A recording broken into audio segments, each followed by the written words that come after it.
and tell somebody Jesus. Mission Movement. போய் சொல்லுங்கள் இயேசுவை. அர்ப்பணி இயக்கம். யார் நமது காரியமாய் போவான்? அறுப்பு மிகுதி. என் இந்தியா என் தேவாதி தேவனுக்கே என்ற தாகத் தேடலுடன் தேடி அலைவோரின் எழுச்சிச் சங்கமமே போய் சொல்லுங்கள் அருட்பணி இயக்கமாகும். Go and tell somebody. அலுவலக முகவரி Go and tell somebody Missionary Movement, plot number 81, Bharati Nagar 5, KTC Nagar North, Tirunelveli, 627011. Cell 9941 24213.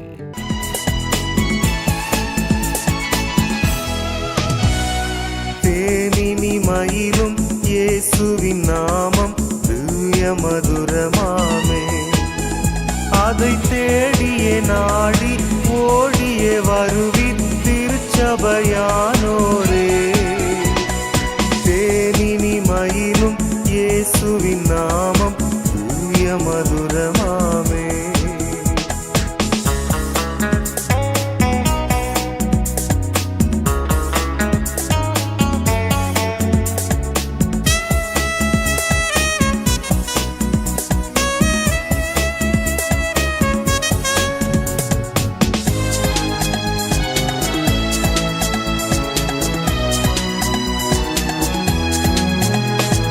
காசினிதனிலே நேசமதாக கஷ்டத்தை உத்தரித்தே, பாவ கசடதை அறுத்து சாபத்தை தொலைத்தார் கண்டுணர் நீ மனமே.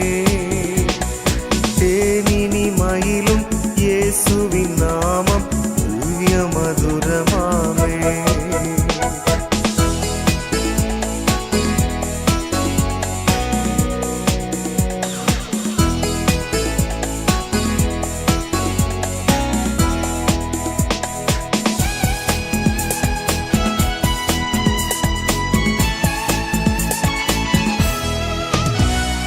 பாவியை மீட்க தாவிய உயிரை தாமே ஈந்தவரா, பின்னும் நேமியம் கருணை நிலை வரமுண்டு நிதம் புதி என் மனமே.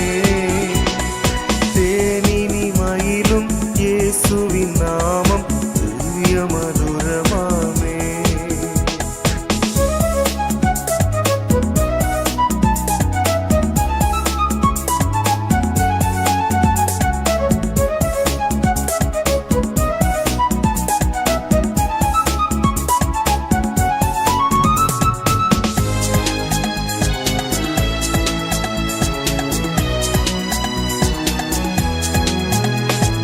காலையில் பனி போல் மாயமாய் உலகமுபாயமாய் நீங்கிவிடும், என்றும் கர்த்தரின் பாதம் நிச்சயம் நம்பும்.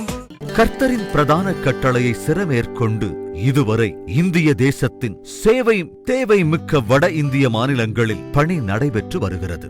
குஜராத்தில் 7 மக்களினத்தவர் மத்தியிலும், பீகார், ஒரிசாவில் 7 மக்களினத்தவர் மத்தியிலும் Go and tell somebody அருட்பணி இயக்கம் ஊழியங்களை செய்து வருகிறது. திருச்சபை நிறுவும் பணி. ரட்சிப்பின் செய்தியால் ஆட்கொள்ளப்பட்டு மீட்கப்பட்ட மக்கள் திருச்சபையாகிய மந்தையில் சேர்க்கப்பட்டு ஒன்று கூடி ஆராதிக்க, வேதத்தை கற்றுக்கொள்ள, ஆவிக்குரிய போதனைகளைப் பெற ஆலயங்கள் கட்டி எழுப்பப்பட வேண்டும். ஆலயம் இல்லாத இடங்களில் சபையாக வீடுகளில் கூடியும் மரத்தினடியில் கூடியும் தேவனை ஆராதித்து வருகின்றனர். ஆலயங்கள் இல்லாத இடங்களில் ஆலயங்கள் எழுப்பப்பட ஜெபிப்போம், உதவி செய்வோம். நமது ஆண்டவர் மீட்பெருமாய் இயேசு கிறிஸ்துவின் விலையேறப்பெற்ற நாமத்திலே அன்பின் நல்வாழ்த்துக்கள். தேவ சமாதானம் உங்களோடு இருப்பதாக. கிறிஸ்துவுக்குள் பிரியமானவர்களே, இந்த ஆண்டிலே, இந்த 2025ஆம் ஆண்டிலே தேவனுடைய நாமத்தினாலே உங்களை வாழ்த்தி ஆசீர்வதிக்கிறோம். குறிப்பாக இந்த மாதத்திலே நாம் ஆண்டவர் நமக்கு ஈவாக கொடுத்திருக்கிற இந்த கிருபையின் காலங்கள் அல்லது லெந்து காலம் என்று அழைக்கப்படுகிற துளிர்விடும் காலங்களை இந்த ஆண்டு நாம் சந்திக்கும்படியான ஒரு கிருபை ஆண்டவர் கொடுத்திருக்கிறார். இன்று ஆரம்பிக்கிறது. இந்த மாதம் 5ஆம் தேதி நாம் லெந்து நாட்களுக்குள்ளாக பிரவேசிக்கிறோம். கர்த்தருக்கே மகிமை உண்டாகட்டும். நாட்களை கொடுக்கிறவர், காலங்களை கொடுக்கிறவர், ஒவ்வொரு நாளையும் காலங்களையும் குறித்து நம்மிடத்திலே கணக்கு கேட்பார். ஏன் இந்த நாட்கள் எனக்கு கொடுக்கப்படுகிறது, ஏன் இந்த காலங்களை என் ஆண்டவர் கொடுக்கிறார், நான் நல்லவன் என்றல்ல, நான் எப்படியாயினும் அவருடைய பரிசுத்த சமூகத்திலே அந்த பரிசுத்த ராட்சியத்திலே சேர்க்கப்பட வேண்டும் என்ற அந்த அநாதி அன்பினாலே என் ஆண்டவர் தம்முடைய ஜீவனை கொடுத்து என்னை மீட்டெடுத்தார். இப்பொழுது விழுந்து போகிற என்னுடைய வாழ்க்கையிலே என் பிள்ளைகள் விழுந்து விடக்கூடாது, விழுந்தாலும் எழுந்து அவர்கள் என்னண்டையிலே வர வேண்டும் என்று சொல்லி இந்த கிருபையின் காலங்களை கொடுக்கிறார். இந்த கிருபையின் காலங்களுக்காக ஆண்டவருக்கு நாம் நன்றி செலுத்துவோம், ஆண்டவரை துதிப்போம், ஸ்தோத்திரிப்போம். தேவனுடைய கிருபை, மாறாத கிருபை நம்மோடு இருப்பதற்காக நம் ஆண்டவருக்கு துதி ஸ்தோத்திரங்களை ஏறெடுப்போம். இந்த நாளிலேயும் ஆண்டவருடைய வார்த்தையை கேட்பதற்கு முன்பாக உங்கள் அனைவருக்கும் என்னுடைய உளமார்ந்த நன்றியையும் வாழ்த்துக்களை நான் தெரிவித்துக் கொள்கிறேன். ஆண்டவருடைய நாம மகிமைக்காக நம்முடைய ஊழியங்கள் வெகு நேர்த்தியாக ஆசீர்வாதமாக நடைபெற்று வருகிறது. பல நெருக்கங்கள், தொல்லைகள், பலவிதமான எதிர்ப்புகள், இவைகளின் மத்தியிலேயும் ஆண்டவர் ஊழியத்தை ஆசீர்வதித்து வருகிறார். கர்த்தருக்கே மகிமை உண்டாவதாக. கடந்த மாதம் 11ஆம் தேதி புதிய ஆலயம் பிரதிஷ்டை பண்ணப்படுவதற்கு ஆண்டவர் கிருபை செய்தார். அவருடைய நாமம் மகிமைப்படுவதாக. அருமையாய் இந்த ஆலயத்தை கட்டி கொடுத்த அருமை பிள்ளைகளுக்கு ஆண்டவருடைய நாமத்திலே வாழ்த்துக்களை, நன்றியை தெரிவித்துக் கொள்கிறோம். ஜெபித்த உங்கள் யாவருக்கும் அன்பின் வாழ்த்துக்களை நாங்கள் உரித்தாக்குகிறோம்.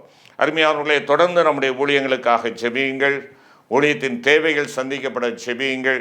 நம்முடைய மாதாந்திர இதழான எழுந்து கட்டுவோம் வாரீர் என்ற பத்திரிகை இலவசமாக கொடுக்கப்படுகிறது.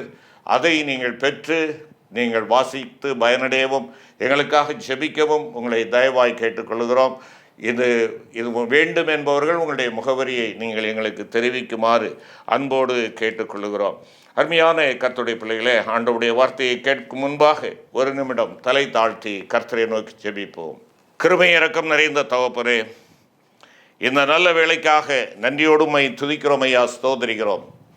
அப்பா, நீர் எங்களுக்கு ஈவாக கொடுத்திருக்கிற இந்த கிருபையின் காலங்களுக்காக உமக்கு ஸ்தோத்திரம். இந்த நாட்களை நாங்கள் எங்களுடைய ஆத்தும ஈடேற்றத்திற்காக நாங்கள் ஆதாயம் செய்யத்தக்கதாக இந்த நாட்களை நாங்கள் பிரயோஜனப்படுத்தி கொள்ள தேவரீர் எங்கள் ஒவ்வொருவருக்கும் கிருபை தாரும். என்னோடும் எங்களோடும் பேசும். எங்கள் ஆண்டவர் இயேசு கிறிஸ்துவின் கிருபையுள்ள நாமத்தில் வேண்டிக் கொள்கிறோம் நல்ல பிதாவே, ஆமேன். கிறிஸ்துவுக்குள் அருமையானவர்களே, இந்த லெந்து காலம் என்று சொல்லுகின்ற பொழுது இந்த லெந்து காலம் எப்படி வந்தது என்று சொல்லி நாம் பார்ப்போம் என்றால், இந்த லெந்து காலமானது சாம்பர் புதன்கிழமை என்று ஆரம்பிக்கிறது. இந்த சாம்பர் புதன்கிழமையிலிருந்து ஈஸ்டர் மட்டுமாக 46 நாட்கள். இந்த 46 நாட்களிலே ஞாயிற்றுக்கிழமை ஆண்டவருடைய நாள், மனமகிழ்ச்சி நாள் ஆகையினாலே அந்த நாளிலே நாம் அதை ஆண்டவருடைய நாளாக நாம் ஆசரிக்கிறபடியினாலே அதை துக்க நாளாக, மனஸ்தாபத்தின் நாளாக ஆசரிக்கக்கூடாது என்று சொல்லி ஆதி திருச்சபையானது 6 ஞாயிறுகளை தவிர்த்து இந்த 40 நாள் உபவாச நாட்களாக வைத்திருக்கிறது. இந்த முதல் நாள் ஆரம்பிப்பதற்கு முன்பாக வரக்கூடிய ஞாயிற்றுக்கிழமையானது கின்கோகசிமா ஞாயிறு என்று அழைக்கப்படும். கின்கோகசிமா என்றால் 50வது நாள் என்று அர்த்தம். ஆக ஈஸ்டருக்கு முன்பாக 50வது நாளிலே இந்த ஆலய ஆராதனையிலே என்ன செய்வார்கள் என்றால், ஆதி திருச்சபையிலே இந்த குருத்தோலை ஞாயிறன்று, கடந்த ஆண்டினுடைய குருத்தோலை ஞாயிறன்று சேகரிக்கப்பட்ட அந்த குருத்தோலைகளை எடுத்து இந்த கின்கோகசிமா ஞாயிறிலே அவர்கள் அதை தீயிட்டு கொளுத்துவார்கள். தீயிட்டு கொளுத்தி சாம்பலாக்கி அந்த சாம்பலை ஆலயத்திலே வைத்து சாம்பர் புதன்கிழமை என்று மனஸ்தாபத்தோடும் வேதனையோடும் கண்ணீரோடும் தேவனுடைய பட்சமாய் திரும்பி தங்களுடைய பாவங்களை அறிக்கை செய்கிறவர்களுடைய நெற்றியிலே அந்த சிலுவை அடையாளத்தை சாம்பலின் மூலமாக போடுவார்கள். இவ்விதமாக ஆகையினாலே அந்த முதல் நாளானது சாம்பல் புதன் என்று ஆரம்பிக்கப்பட்டது என்று சொல்லி நாம் பார்க்கலாம். கிபி 313 இது சட்டப்பூர்வமாக்கப்பட்டது. அன்றைய அரசன் கான்ஸ்டன்டைன் பேரரசரால் இது சட்டமாக்கப்பட்டதாக நாம் பார்க்கின்றோம். அருமையான கர்த்தருடைய பிள்ளைகளே, இந்த லெந்து காலம், இந்த 40 நாட்கள் தேவன் நமக்கு ஈவாக கொடுத்திருக்கிற காலங்கள். நாம் எதற்காக ஆண்டவர் நமக்கு கொடுத்திருக்கிறார்? விழுந்து போன நிலையில் இருக்கிற நாம் எழுந்து நின்று ஆண்டவரை பின்பற்றி செல்ல வேண்டும் என்ற அந்த ஒரு கிருபை பொருந்தின தேவன் நமக்கு ஈவாக கொடுத்திருக்கிற தருணங்கள் இந்த தொழிற்காலங்கள் என்று சொல்லலாம். இந்த தொழிற்காலங்கள் ஒருவேளை துளிர்விடும் காலங்கள் என்று சொல்லுகின்ற பொழுது, இந்த துளிர் விடுவதற்கு முன்பாக மரங்களில் உள்ள இலைகள், காய்ந்த இலைகள், சருகுகள், உதிர்க்க வேண்டிய இலைகள் உதிர்க்கப்பட வேண்டும்.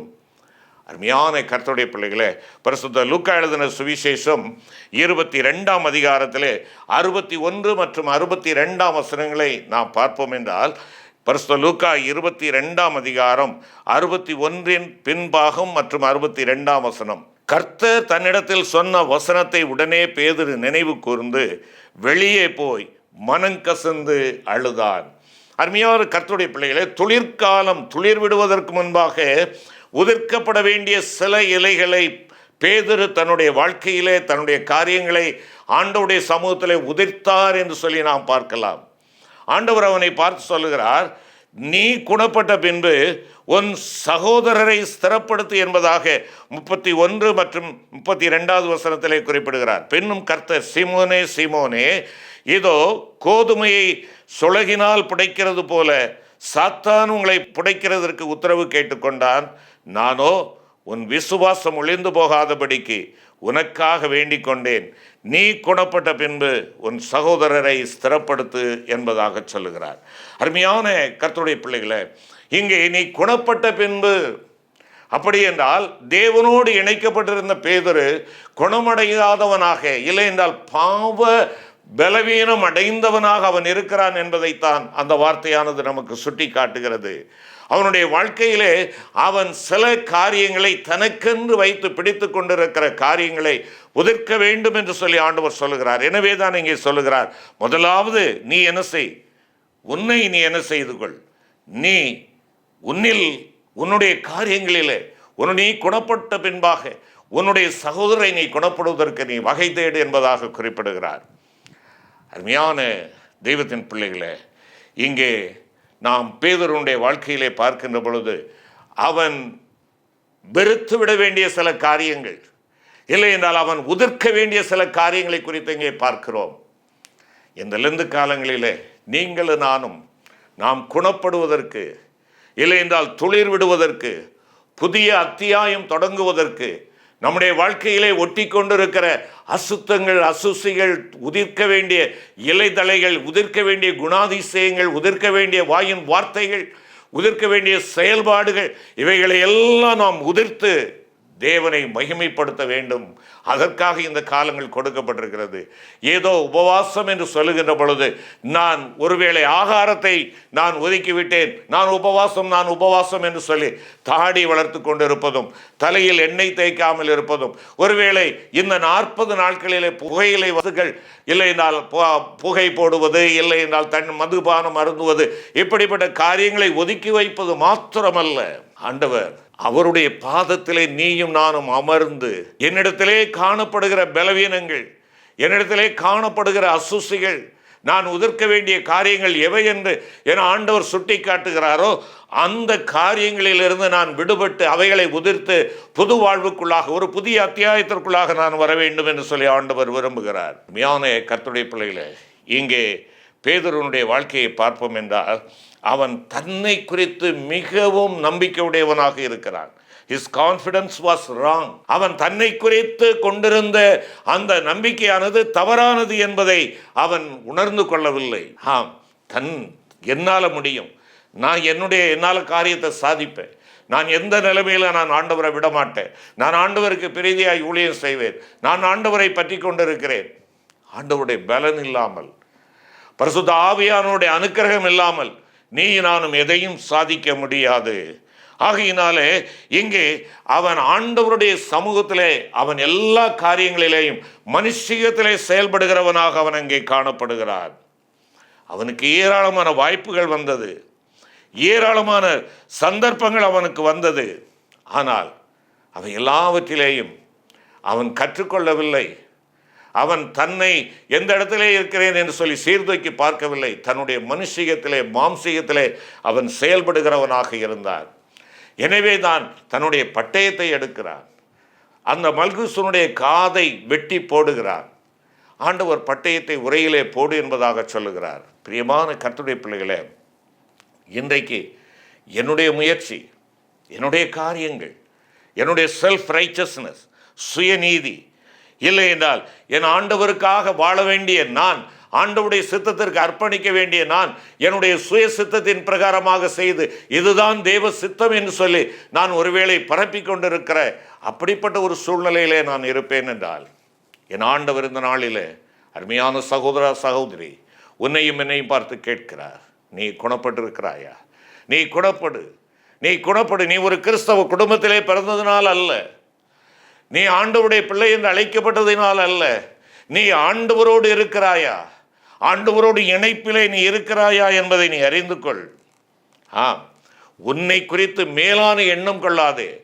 உன்னுடைய மன திடனை குறித்து, என்னுடைய மன திடனினாலே நான் எந்த ஒரு காரியத்திலும் விழுந்து விட மாட்டேன், நான் பாவத்துக்கு தூரமாக நான் சென்று விடுவேன் என்று சொல்லி நீ உன்னுடைய சுய முயற்சினாலே இருப்பாய் என்றால் விழுந்து போவாய், விழுந்து போவாய். அருமையான கர்த்தருடைய பிள்ளைகளே, ஆண்டவர் உனக்கு கொடுத்திருக்கிற இந்த கிருபையின் காலங்களில், ஆண்டவரே நான் என்னுடைய பலத்தினாலும் என்னுடைய மாம்சீக பலத்தினாலும் சத்துவத்தினாலும் நான் எல்லாவற்றையும் சாதித்து விடலாம் என்று எண்ணுகிறேன். ஆண்டவரே துணிகரமாய் நான் செல்லக்கூடாத இடங்களுக்கு செல்லுகிறேன், ஆனால் நான் என்னை காத்துக்கொள்ள முடியும், எல்லாரும் விழுந்தாலும் நான் விழமாட்டேன் என்று சொல்லி பாவத்திற்கு அருகிலே நான் சென்று கொண்டிருக்கிறேன். சுவாமி தயவாய் எனக்கு இறங்கும், தயவாய் என்னை மன்னியும், தயவாய் என்னை குணமாக்கும் என்று சொல்லி உன்னுடைய தவறான காரியங்களை ஆண்டவருடைய சமூகத்திலே நீ கொடுக்க வேண்டிய ஒரு காலம் இந்த முதல் நாளிலே, இந்த உபவாச நாட்களின் முதல் நாளிலே. அருமையான தேவனுடைய பிள்ளையே, நீ எதிலே வைராக்கியம் கொண்டிருக்கிறாய்? எதின் பேரிலே வைராக்கியமாய் இருக்கிறாய்? ஆண்டவரின் நாமத்திலே நீ வைராக்கியமாய் இருக்கிறாயா? இல்லை என்றால் உன்னுடைய மனுஷிக பலத்திலே நீ வைராக்கியமாக இருக்கிறாயா? எல்லாரும் ஓடினாலும் நான் உம்மை விட்டு ஓட மாட்டேன் என்று சொல்லி உம்மோடு கூட நான் மரிக்கவும் தயாராக இருக்கிறேன் என்று சொன்னான். ஆனால் அடுத்த நொடியிலே அவன் விழுந்து போனான், அவன் விழுந்து போனான். அருமையான சகோதரனே சகோதரியே, உன்னுடைய பலத்திலே நிற்பாய் என்றால் நீ விழுந்து போவாய், நீ விழுந்து போவாய். அவன் ஆண்டவரோடு ஜெபிக்கும்படியாய் ஆண்டவர் அவனை அழைத்து சென்றார். அவன் ஜெபித்திருப்பான் என்றால் விழுந்திருக்க மாட்டான். ஆனால் ஜெபிக்க மறந்தவனாக அவன் இருந்தான், ஜெபிக்க மறந்தவனாக இருந்தான். அருமையான சகோதரா சகோதரி, துளிர்விடும் காலம் உன் வாழ்க்கையிலே துளிர் விடுவதற்கு நீ உதிர்க்க வேண்டிய உன்னுடைய பெருமை, உன்னுடைய மேட்டிமை, உன்னுடைய சுய திட்டம், சுய சித்தம், சுய நம்பிக்கை, உன்னுடைய சுயநீதி, இவைகளிலே நீ சார்ந்திராதே. அவைகளை உதிர்த்து போடு. மனுஷனுடைய நீதி எல்லாம் அழுக்கான கந்தையை போலவும் காய்ந்த சருகை போலவும் இருக்கிறது என்று சொல்லி வேதம் சொல்லுகிறது. உன்னுடைய நீதியை, சுயநீதியை நீ நம்பிக்கொண்டு நீ மேன்மை பாராட்டுவதற்கு உனக்கு இடமே இல்லை. சுயநீதி உன்னை ஆழ்த்திவிடும் என்பதை நீ மறந்து போகாதே. அவனுடைய எண்ணம், தன்னை குறித்து அவன் எண்ண வேண்டிய எண்ணம் தவறுதலான ஒரு எண்ணமாக இருந்தது. இரண்டாவதாக நாம் அவனுடைய வாழ்க்கையிலே பார்க்கின்ற பொழுது, his communion was broken. ஆண்டவருடைய உறவிலே உள்ள அவனுடைய ஐக்கியமானது சிதறி போகிறதை நாம் பார்க்கலாம். பரிசுத்த மார்க் எழுதின சுவிசேஷம் 14ஆம் அதிகாரம் 34ஆம் வசனம். பரிசுத்த மார்க்கு 14:34 நாம் பார்க்கின்ற பொழுது இங்கே அவனுடைய ஐக்கியம் யாரோடு இருக்கிறது என்பதை அங்கே பார்க்க முடியும். பரிசுத்த மார்க்கு 14:34. அப்பொழுது அவர், என் ஆத்துமா மரணத்துக்கு ஏதுவான துக்கம் கொண்டிருக்கிறது, நீங்கள் இங்கே தங்கி விழித்திருங்கள் என்று சொல்லி சற்று அப்புறம் போய் தரையிலே விழுந்து, அந்த வேளை தம்மை விட்டு நீங்கி போகக்கூடுமானால் அது நீங்க வேண்டும் என்று வேண்டிக் கொண்டு, அப்பா பிதாவே, எல்லாம் உம்மாலே கூடும், இந்த பாத்திரத்தை என்னிடத்திலிருந்து எடுத்து போடும், ஆகிலும் என் சித்தத்தின்படி அல்ல உம்முடைய சித்தத்தின்படியே ஆக கடவுது என்றார் என்று சொல்லி ஆண்டவர் ஜெபிக்கிற அந்த வேளையை பார்க்கிறோம். என்னோடு ஜெபிக்க வாருங்கள், நீங்கள் எங்கே தங்கி விழித்திருங்கள் என்று சொன்னார். ஆனால் 38வது வசனம் சொல்லுகிறது, அவர்கள் என்ன செய்கிறார்கள்? தூங்கி 37வது வசனத்தில் அவர்கள் நித்திரை பண்ணுகிறதை கண்டு பேதுருவை நோக்கி, சீமோனே, 1 மணி நேரம் விழித்திருக்க கூடாதா என்று கேட்கிறார். அழைக்கப்பட்டவன், ஆண்டவரோடு இருக்கும்படியாய் அழைக்கப்பட்டவன். பரிசுத்த மார்க்கு 3ஆம் அதிகாரத்திலே நாம் பார்க்கின்றோம், அவர்கள் தம்மோடு கூட இருக்கும்படியாக தேவன் அவர்களை அழைத்தார். தமக்கு சித்தமானவர்களை தம்மிடத்தில் வரவழைத்தார். அவர்கள் அவரிடத்திற்கு வந்தார்கள். அவர்களை எதற்காக தெரிந்து கொண்டாரா? 14வது வசனத்தை சொல்லுகிறார், தம்மோடு கூட இருக்கவும் பிரசங்கம் பண்ணும்படியாக தாம் அவர்களை அனுப்பவும் ஆண்டவர் தெரிந்து கொண்டார். உன்னையும் என்னையும் ஆண்டவர் தெரிந்திருப்பதனுடைய நோக்கம் நீ நானும் அவரோடு இருக்க வேண்டும் என்பதற்காகத்தான். அவரோடு உள்ள ஐக்கியம் எனக்கு இருக்கிறதா? அவர் செல்லுகிற இடத்திலே நீ செல்லுகிறாயா? நீ செல்லுகிற இடம் தேவனுக்கு உகந்தமான ஒரு இடமாக இருக்கிறதா? கர்த்தருடைய பிள்ளையை நீ யோசித்துப்பார். உன்னுடைய ஐக்கியம் யாரோடு இருக்கிறது? உலகத்தோடு இருக்கிறதோ? உன்னுடைய மாம்ச இச்சையை நிறைவேற்றுகின்ற அந்த தூக்கத்திற்கு நீ இடம் கொடுத்து விட்டாயே. பேதுருவே, நீ விழுந்து போனாயே. என்னை கேட்டுக்கொண்டிருக்கிற சகோதரனே, சகோதரியே, ஒருவேளை சோம்பலுக்கும் தூக்கத்திற்கு நீ இடம் கொடுப்பாய் என்றால் நீ விழுந்து போவாய். ஆண்டவரோடு உள்ள ஐக்கியத்தை கெடுக்கக்கூடிய எந்த ஒரு காரியத்திற்கும் நீ இடம் கொடுப்பாய் என்றால் உன்னுடைய ஆண்டவரோடு உள்ள உன்னுடைய உறவு பிரிக்கப்படுகிறது, முறிக்கப்படுகிறது, ஐக்கியம் சிதறிவிடுகிறது. கூட இருக்கும்படியாக அழைக்கப்பட்டாரே, நீங்கள் என்னோடு கூட இருங்கள் என்பதாக அல்லவா ஆண்டவர் சொல்லுகிறார். அவரோடு கூட நாம் இணைக்கப்பட்டிருக்கின்ற பொழுது நாம் மிகுந்த கனிகளை கொடுக்க முடியும் என்பதாக ஆண்டவருடைய வார்த்தை சொல்லுகிறது. அருமையான கர்த்தருடைய பிள்ளைகளே, இன்று நீங்களும் நானும் யாருடைய ஐக்கியத்திலே இருக்கிறோம்? அவரோடு நிலைத்திருக்கிறவர்களாக நாம் இருக்கிறோமா? நீங்கள் என்னை தெரிந்து கொள்ளவில்லை, நான் உங்களை தெரிந்து கொண்டேன் என்று ஆண்டவர் சொல்லுகிறார். நீங்கள் போய் கனி கொடுக்கும்படிக்கும் உங்களுடைய கனி நிலைத்திருக்கும்படிக்கும் நான் உங்களை ஏற்படுத்தினேன் என்று சொல்லுகிறாரே. இன்று நான் கனி கொடுக்கிறவனாக இருக்கிறேனா? அவரோடு இணைந்தால் தானே நான் கனி கொடுக்க முடியும்.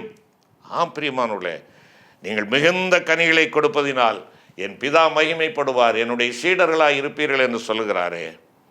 நீங்களும் நானும் ஆண்டவருடைய சீடர்களாக இருக்கிறோமா? மிகுந்த கனியினிடத்திலே காணப்படுகிறதா? அருமையான தெய்வ ஜனமே, சற்று யோசித்து பார்ப்போம். என்னுடைய உறவு, என் ஆண்டவரோடு உள்ள என்னுடைய உறவு சிதறப்பட்டதாக, சிதைக்கப்பட்டதாக காணப்படுகிறதோ? என் ஆண்டவருடைய உறவை விட்டு நீயும் நானும் ஓட வேண்டாம். ஆண்டவருடைய உறவு இல்லை என்றால் நீ ஒரு உதவாக்கரை என்பதை மறந்து போகாதே. தேவன் உன்னை உதவாக்கரைகளாக அல்ல, தேவன் தம்முடைய அன்பின் மகத்துவத்திற்கு உன்னையும் என்னை சாட்சியாக வைத்திருக்கிறார். நீ நானும் அவரோடு இணைக்கப்பட்டால் மாத்திரமே அதை வெளிப்படுத்த முடியும். என் ஆண்டவரோடு நான் இருக்கிறேனா? என் ஆண்டவருக்கு என்னுடைய இதயத்தை கொடுத்திருக்கிறேனா? நான் இதயத்தை கொடுத்திருந்தேன், இன்று விழுந்து போனவனாக நான் இருக்கிறேன். மறுபடியும் நீ எனக்கு வாழ்வு உண்டு, நீ ஆண்டவரிடமாய் ஓடிவா. உதிர்க்க வேண்டிய காரியம் என்னுடைய தவறான உறவுகள். என்னுடைய தவறான உறவுகளை நான் முறிக்க வேண்டும், அதை உதற வேண்டும், உதிர்க்க வேண்டும். வீண் பேச்சு, மாய்மாலமான வாழ்க்கை, புறம் பேசுகின்ற வாழ்க்கை, பிறரை கோல் சொல்லுகின்ற ஒரு வாழ்க்கை, இவைகள் எல்லாம் நான் உதிர்க்க வேண்டிய காரியங்கள் என்பதை மறந்து போகக்கூடாது. பிரியமான கர்த்தருடைய பிள்ளைகளே, தேவன் கொடுத்திருக்கிற இந்த கிருபையின் காலங்களில் அவரோடு உள்ள ஐக்கியத்தை முறித்து விடாதபடி, முறிந்து விடாதபடி, விழுந்து நாசமாய் போகாதபடி மனஸ்தாபத்தோடும் மனம் திரும்புதலோடும் இந்த உபவாச நாட்களிலே ஆண்டவரிடமாய் கிட்டி சேருவோம். ஆண்டவரே, உமோடுள்ள ஐக்கியத்தை நான் இழந்து விடக்கூடாது சாமி. நான் இழந்து விட்டேன், வெகு எளிதாக எடுத்துக்கொண்டேன். வேத வாசிப்பிலே, ஜபம் செய்வதிலே, ஆலயத்திற்கு செல்வதிலே, ஆலய விசுவாசிகளோடு உள்ள கூட்டாண்மையிலே ஆண்டவரே நான் பங்கு கொள்ள இயலாமல் நான் சோம்பேறியாய், நான் நிர்விசாரியாய் காணப்படுகிறேன். என்னை மன்னியும் என்று சொல்லி கேள். ஆண்டவருடைய உறவிலே பலப்பட வேண்டும். நீ ஆண்டவரோடு உள்ள ஐக்கியத்தை முறித்துக் கொள்வாய் என்றால் தூக்கம் உன்னை ஆட்கொள்ளும். அந்த தூக்கம் உனக்கு துக்கத்தை வரவழைத்து விடும். நீ மிகுந்த வேதனைக்குள்ளாவாய் என்பதை மறந்து போகாதே. அருமையானவர்களே, அவன் தன்னை குறித்தும் தன்னுடைய சுயசித்தத்தை குறித்தும் நம்பிக்கையுடையவனாக இருந்தான். தன்னை குறித்ததான ஓவர் கான்ஃபிடன்ஸ். இரண்டாவதாக, அவன் ஆண்டவருடைய அன்பை, ஆண்டவருடைய ஐக்கியத்தை அவன் முறிக்கிறவனாயிருந்தான். ஆண்டவரோடு ஜெபித்திருக்க வேண்டியவன், ஆண்டவருடைய பாடுகளிலே பங்கு பெற்றிருக்க வேண்டியவன். அவன் தூங்கி செல்கிறான். ஜெபிக்க அழைக்கப்பட்டவன் தூங்கிக் கொண்டிருக்கிறான். தேவனுடைய பிள்ளையே, ஜெபிப்போம் என்று சொல்லுகின்ற பொழுது உன்னுடைய தனிப்பட்ட ஜெப வாழ்க்கையிலே, குடும்ப ஜெப வாழ்க்கையிலே உனக்கு தூக்கம்தானே வருகிறது? இது சாத்தானுடைய ஒரு ஆயுதம் என்பதை மறந்து போகாது. என் பிள்ளைகள் அவன் சாத்தானினாலே தாக்கப்பட்டு விடக்கூடாதபடி நான் அவர்களுக்காக இரக்கம் காண்பிக்கிறேன் என்று சொல்லி இந்த இரக்கத்தின் காலங்களை உனக்கும் எனக்கும் ஆண்டவர் கொடுத்திருக்கிறார். அவரிடமாய் வா, அவரிடமாய் வா. இந்த காலங்களை நீ ஆதாயப்படுத்திக்கொள். உன் தேவன் மகிமைப்படுவதற்கு உன் வாழ்க்கையிலே உதிர்க்க வேண்டிய தவறான உறவுகளை நீ உதறி தள்ளி தேவனுடைய உறவுக்குள்ளாக உன்னை ஒட்டி வைத்துக்கொள். மூன்றாவதாக அவனுடைய வாழ்க்கையிலே பார்க்கின்ற பொழுது அவனுடைய ஆண்டவரோடு உள்ள தொடர்பிலே அவன் தூரமாயிருக்கிறான். தொடர்பு எல்லையை தாண்டினவனாக இருக்கிறான். இங்கே 54வது வசனத்தை பாருங்கள். பரிசுத்த லூக்கா 22:54 வசனம். அவர்கள் அவரை பிடித்த பின்பு பிரதான ஆசாரியனுடைய வீட்டில் கொண்டு போய் விட்டார்கள். பேதுருவும் தூரத்திலே பின் சென்றான். தூரத்திலே பின் செல்கிறான். ஆண்டவரோடு செல்ல வேண்டியவன், ஆண்டவரோடு இருக்க வேண்டியவன், ஆண்டவருடைய சுகதுக்கங்களிலே பங்கு பெற வேண்டியவன் இன்று தான் உயிரிலும் மேலாக நேசித்த தன்னுடைய ஆண்டவரை சித்திரவதை செய்வதற்கு கொண்டு செல்கிறார்கள். அவன் தூரத்திலே செல்கிறான். His contact with Christ was distant. ஆண்டவரோடு உள்ள தொடர்பானது தூரமாய் இருக்கிறது. அவன் உதிர்க்க வேண்டியது என்ன? நான் ஆண்டவரை விட்டு தூரமாய் இருக்கிறேன், என் ஆண்டவரிடம் நெருங்கி நான் வருகிறேன். உன்னை தன்னோடு நெருங்கி சேர்க்கும்படியாக என் ஆண்டவர் இறங்கி வந்தார். வான மேன்மையை உதறி தள்ளிவிட்டு வந்தார். எதற்காக? தூரமாயிருந்த உன்னையும் என்னையும் சமீபமாய் சேர்க்கும்படியாக என் ஆண்டவர் வந்தார். அருமையான தேவ பிள்ளையே, மறந்து போகாதே, மறந்து போகாதே. நீ தூரத்திலே பின் சென்று கொண்டிருக்கிறாயோ? உன் ஆண்டவருடைய அருகிலே வருவதற்கு எது உனக்கு தடையாக இருக்கிறது? எது உனக்கு தடுப்பு சுவராக இருக்கிறது? எது உன்னுடைய பார்வையை மறைத்து கொண்டிருக்கிறது? யோசித்துப்பார். இந்த கிருபையின் காலங்களிலே ஆண்டவரே உம் அருகிலே இருப்பதற்கு, உம்முடைய தொடர்பிலே இருப்பதற்கு வேறு ஒரு தொடர்பு என்னை இடைமறித்து கொண்டிருக்கிறது, என்னை வழிமறிக்கிறது. ஆண்டவரே அவைகளை உதிர்ப்பதற்கு உம்முடைய பலன் எனக்கு வேண்டும். கேள். உன் ஆண்டவருடைய தொடர்பிலே விட்டு நீ தூரமாய் இருப்பாய் என்றால் உனக்குத்தான் நஷ்டம், உனக்குத்தான் நஷ்டம். நீ ஆண்டவரிடமாய் சேர்ந்தால் ஆண்டவர் உன்னிடமாய் சேர்வாய். நீ ஆண்டவரை விட்டு விட்டால் அவர் உன்னை விட்டு விடுவார். எத்தனை காலம் கிருபையின் காலங்கள் கொடுக்கப்படும் தெரியாது, தெரியாது. ஒருவேளை இதுவே நமக்கு கடைசி கிருபையின் காலங்களாக இருக்கலாம். ஆண்டவர் எந்த வேளையில் வருகிறாரோ தெரியாது. கர்த்தருடைய பிள்ளையே, நீ உதிர்க்க வேண்டிய காரியங்களை யோசித்துப்பார். நீ குணப்படும். முதலாவதாக நீ ஒரு ஊழியக்காரனாக இருக்கலாம், தேவனுடைய மகத்துவத்தை வெளிப்படுத்தக்கூடிய பிள்ளையாக இருக்கலாம். ஆனால் உன்னுடைய வாழ்க்கையிலே நீ உதிர்க்க வேண்டிய காரியங்கள், உன்னுடைய சுயமுயற்சி சுய ஞானத்தினாலே எல்லாவற்றை சாதிக்கலாம் என்று எண்ணிக்கொண்டிருக்கிறாயோ, உதிர்த்து போடு. ஆண்டவருடைய உறவு இல்லாமல் வேறு என் தொடர்புகளோடு நீ இருப்பாய் என்றால் அவைகளை உதிர்த்து போடு. ஆண்டவருடைய ஐக்கியம் மிக அவசியம். ஆண்டவருடைய தொடர்பு எல்லை விட்டு நீ தூரமாக போகாதே. தூரமாய் சென்றான். உலகத்தின் பின்பாக செல்லுகிறான். அவன் தூரமாய் எங்கே செல்லுகிறான்? ஆண்டவர் அங்கே மரண வேதனைப்பட்டு கொண்டிருக்கிறார். இவன் தூரமாய் சென்றவன் தன்னுடைய சரீரத்திற்கு வேண்டிய சுகத்தை தேடி செல்லுகிறான். குளிர் காயும்படியாய் செல்லுகிறான். உன் ஆண்டவர் மரண வேதனைப்பட்டு கொண்டிருக்கிறார். ஆனால் உனக்கு குளிர் காய்வதற்காக நீ இடம் தேடி அலைகிறாயோ? தேவ பிள்ளையே, உன் ஆண்டவர் இந்த நாட்களிலே இதை போல கஸ்தி நாட்களிலே அவர் பட்ட பாடுகளை நீ எண்ணிப்பார். உனக்கு சொகுசான வாழ்க்கை கொடுக்க வேண்டும் என்பதற்காக தன்னுடைய சொகுசான வாழ்க்கை அத்தனையும் கொடுத்தாரே, அத்தனையும் இழந்தாரே, அத்தனை அழகையும் இழந்தாரே. அருமையான தேவனுடைய பிள்ளையே, நீ தூரத்திலே சென்று கொண்டிருக்கிறாயோ? நீ தூரத்திலே சென்று கொண்டிருக்கிறாயோ? யோசித்துப்பார், யோசித்துப்பார். அப்பா, உன் மண்டை நெருங்கி சேர, உன் மண்டை கர்த்தரே பாடுகிறாய் அல்லவா? நான் சேரட்டும் என்று சொல்லி பாடுகிறாயே. ஆண்டவர் அண்டைகளை சேருவதற்கு பூவுலகத்திலே ஆண்டவரோடு உள்ள தொடர்பிலே, அவருடைய கான்டாக்டிலே நீ இருக்கிறாயா? நிறைவாக அவனுடைய வாழ்க்கையிலே பார்க்கின்ற பொழுது இஸ் கம்பெனி வாஸ் டவுட்ஃபுல். அவனுடைய உறவுகள் இல்லைனால் அவனுடைய அசோசியேட், அவனுடைய நண்பர்கள் எல்லாம் தகாத இடமாக இருந்தது. இங்கே பாருங்கள் 55ஆம் வசனம். அவர்கள் முற்றத்தின் நடுவிலே நெருப்பை மூட்டி அதை சுற்றி உட்கார்ந்த போது பேதுருவும் அவர்கள் நடுவிலே உட்கார்ந்தான். குளிர்காய்ந்து கொண்டிருக்கிற உலகத்தோடு சேர்ந்து நீயும் குளிர்காய்ந்து செல்லும்படியாய் சென்றிருக்கிறாயே. பிரியமான கர்த்தருடைய பிள்ளையே, உன் தோழமை யாரோடு இருக்கிறது? யாருடைய நடுவிலே இருக்கிறார்? வேடிக்கை பார்க்கின்ற கூட்டம், வேதனையான வார்த்தையினாலே தாக்குகிற கூட்டங்கள், வேந்தனை விரட்டி அங்கே அவரை காயப்படுத்துகிற கூட்டங்கள், அவர்களுடைய மத்தியிலே குளிர்காய்ந்து கொண்டிருக்கிற இந்த கூட்டத்தின் மத்தியிலே பேதுரு உட்கார்ந்து கொண்டிருக்கிறார். நீ இருக்க வேண்டிய இடம் எங்கே?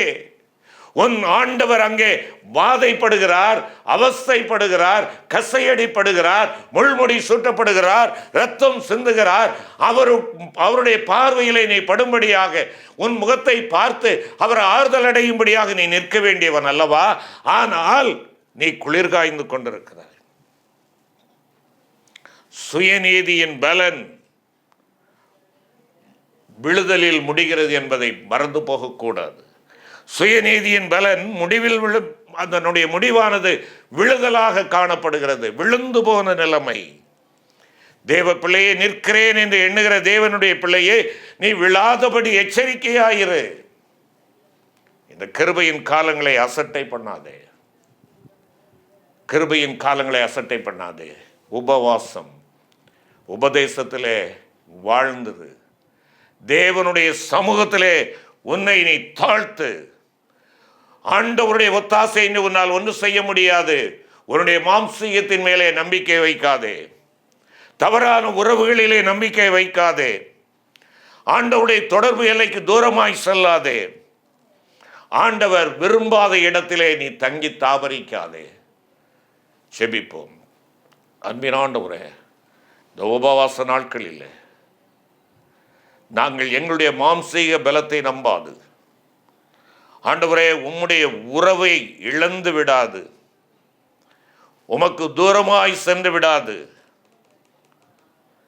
தவறான கூட்டத்தோடு நட்பு வைக்காதவாறு எங்களுக்கு கிருபை தாரும். எங்களுடைய அப்படிப்பட்ட காரியங்களிலே, சுயநீதியினாலே எழும்புகிற இந்த காரியங்களினாலே வந்த வேதனைகளை ஆண்டவரே நாங்கள் இனியும் சுமந்து கொண்டு இருக்காதவாறு உம்முடைய பாதத்தில் எங்களை தாழ்த்துகிறோம். மீட்பர் இயேசுவின் மூலம் வேண்டிக் கொள்கிறோம் நல்ல பிதாவே. ஆமென்.